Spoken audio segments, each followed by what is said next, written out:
that was dramatic and I'm sorry, but in all seriousness, this under the sink area of my house has been my most dreaded, most embarrassing space that I have.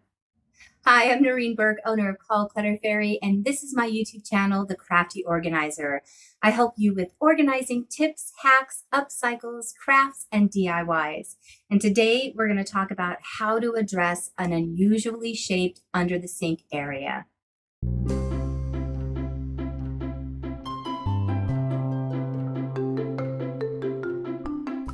So this area under my sink is a big corner area. This house was built in the 40s, so it has some quirks to it. One of them being, and I don't want to complain and I don't want to sound negative, but we are renters, and I'm very thankful that we get to live where we do and that we have a big backyard and that I have a garage. The house needs some things done. So we had been having an issue about a year and a half ago where we started getting bugs in the kitchen. And we've lived here 7 years. So every once in a while, like once every 18 months or so, would get one of those big water beetles in the kitchen. And we would move everything out and make sure that everything was clean. There wasn't anything drawing these bugs because I have a huge phobia with bugs. Irrational as it is, I'm almost 54 years old. That phobia isn't going away. So it was intermittent though, and we kept letting the landlord know that the area under the sink always was damp and it smelled musty, and we had issues with the floor. And he just kept saying, well, it's an old house and you guys are probably not being careful when you're washing, or you're using too much water when you wash the floors. And we knew that none of these things were the issue. So fast forward to last May, the pipe burst, and here's a picture of the pipes and the wall that they had to take out. Check out the hole size in this pipe. It had been leaking for years. This kind of corrosion doesn't just happen overnight. So the good news is that got fixed. We have a nice new pipe there.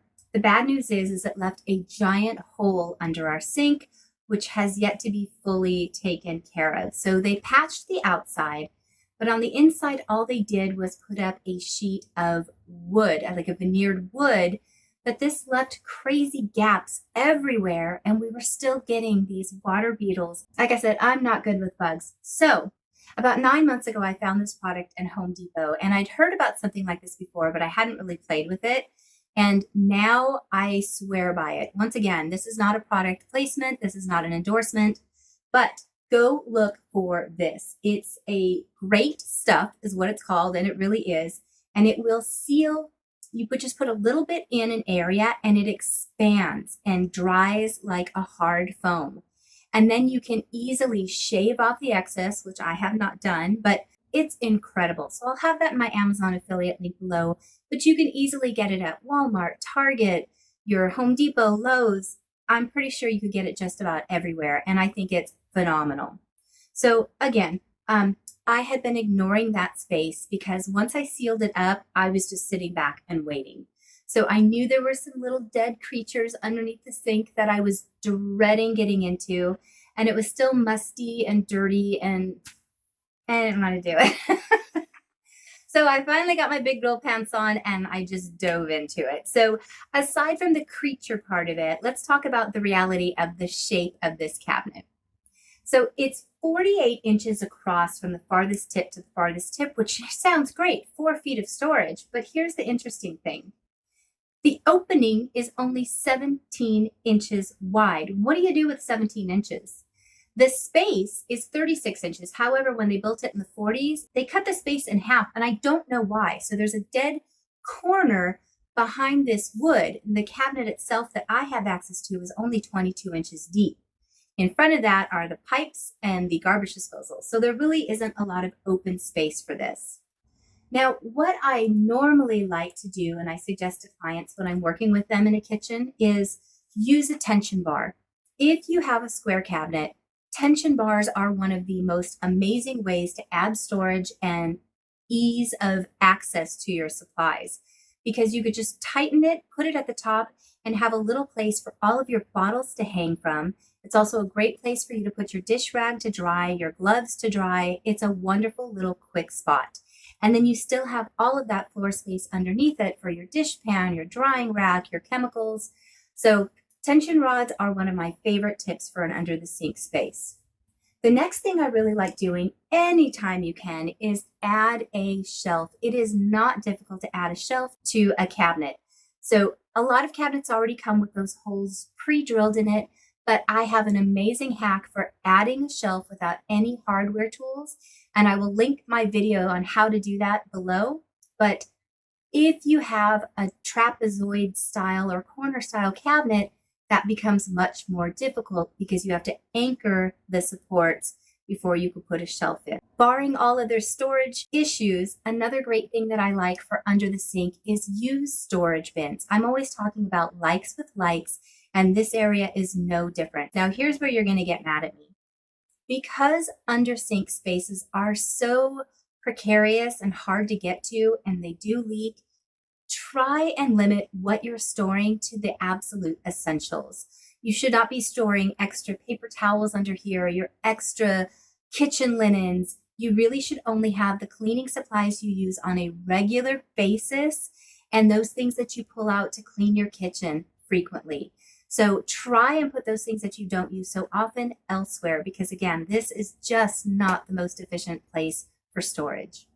So if I had a perfect cabinet and I didn't have that weird false wall in the back, this is how I would like to set up my under the sink storage space. This is perfect with the storage bins, except with there only being a 17-inch opening, you can see everything outside of that yellow line is access that I don't have. So for me, I actually have to kind of put my whole body in through this opening just to get anything that's in those far corners. So what were my solutions for this space? I went into my garage, I checked out some wood that I have. I knew to get a shelf between the opening of my cabinet and my garbage disposal was only 8 inches. So I needed a skinny piece of wood that could span the whole distance. If you've watched my videos before, you know I have a bunch of those crazy little cabinet doors, and I love them. I think they're just great for so many things. In this instance, I had 2 that were 12 by 14. So I decided to use those as supports on the side of the cabinet. And it just, I got lucky, happened that they wedge at the very skinniest point of the cabinet, and it balances up against the pipes on the left side. And on the right side, it goes to the very farthest corner, and it's tight. You can't push it the other way. And what's balancing it from falling the other direction is the garbage disposal. So I don't need to add anything to anchor them. I didn't do well in school with math, so trying to figure out the algebraic formula to get those angles right wasn't going to happen for me. But then I remembered I had gotten this cool ruler that I've been waiting to use, and today was the perfect time. And this is another thing that I'm not sponsored with, but I think it's phenomenal. It has all of these little pinpoints, and when you push it up against an odd shape, the little pins slide out and adjust perfectly to whatever it is you're trying to cut. So I pushed it inside so that I could figure out the weird angles that were in that space. And once I had it, I was able to just transfer the mark onto my wood and then cut it. So now that I had the weird angles cut on this piece of wood, I was able to just slide it right in, and ta-da! I now have a little shelf. And this is the perfect place for me to go ahead and set those things that I reach for often, that I don't want to dig for, and I don't want to get wet. So in this instance, my dish rags, and I put a new one out every day or so. I use my Clorox wipes all of the time, and we use our Swiffer to mop the floor with every day. So this is perfect. I can easily access these things. And then I love these locker bins from the Dollar Tree. So when I broke my supplies down, I really only had 2. I had everyday cleaning, and I had my floor stuff. So my bottle of Fabuloso, which I get from the Dollar Tree, is bigger. So instead of putting that in my bin and making it heavy, I just tuck it in the back. I do have a lot of real estate left over in this cabinet, which typically would be unfortunate. But again, this is not a space I want to be getting into. And if there ever is a water issue again, I do not want to have to mess with climbing back there with anything that's living there. So I should have taken my own advice on this a while ago, because I have been dreading this project. And if I had just set the timer and started it to see what would happen, I would have realized that this was about 20 minutes. 30 minutes total, but a lot of that was setting up the camera so I could show you guys what I was doing and the cutting of my wood. But this project was super fast, and quite frankly, the worst part of it was the dread of what am I going to find down there. And I did find 2 little buggies, and I sent them off to heaven, and they're where they're supposed to be now. But yeah, that was a super quick and easy project. So let me know in the comments below, what's an area of your home you're dreading or you don't want to tackle, or you're having a big issue wrapping your head around. I'd love to see if I have any suggestions for you, so leave me that comment below.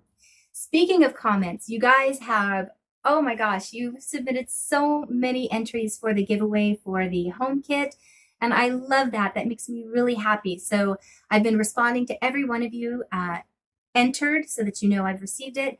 If I haven't responded yet, I haven't gotten to your comment yet, but I will.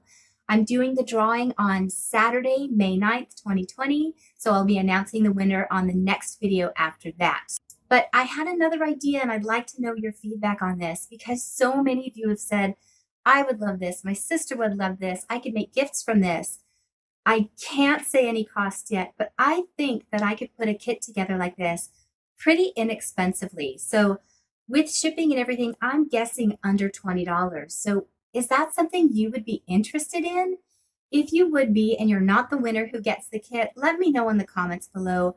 I don't want to waste a lot of my time doing the research on it and finding out packaging needs and things like that if no one has an interest. But if you are, I will work on getting an exact cost and shipping information, and I could put a kit together and sell it to you guys. So let me know.